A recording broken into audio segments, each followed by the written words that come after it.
South ఇండియాలోనే biggest sorry store మన Varahi silks మన విజయవాడ ఎంజీ రోడ్ లో డిసెంబర్ 4వ తారీఖున ఘన ప్రారంభం.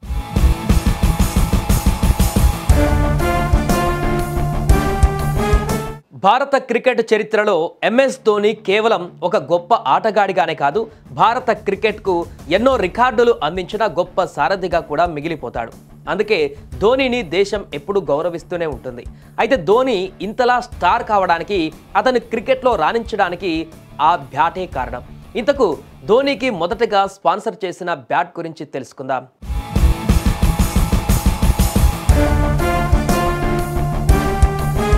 1998వ సంవత్సరంలో రాంచీకి చెందిన 18 ఏళ్ల ధోనికి క్రికెట్లో రాణించడానికి క్రికెట్ కిట్ కావాల్సి వచ్చింది.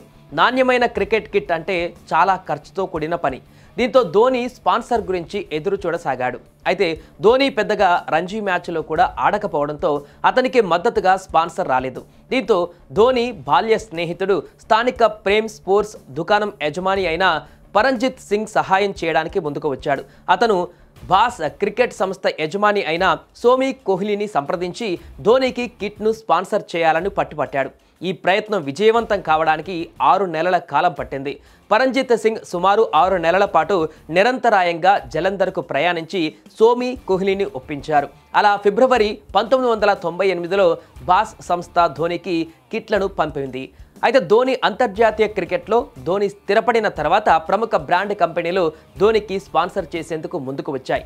కానీ నాటి బాల్య జ్ఞాపకాలను గుర్తు చేసుకున్న ఎంఎస్ ధోని బాస్తో తన అనుబంధాన్ని గౌరవిస్తూ వచ్చారు. కీర్తి శిఖరాల వద్ద ధోని అంతర్జాతీయ బ్రాండ్ల నుండి కోట్లాది రూపాయల ఆఫర్లను తిరస్కరించడం తన విధేయత, నమ్మకమైన వ్యక్తిత్వాన్ని ప్రతిబింబిస్తోంది.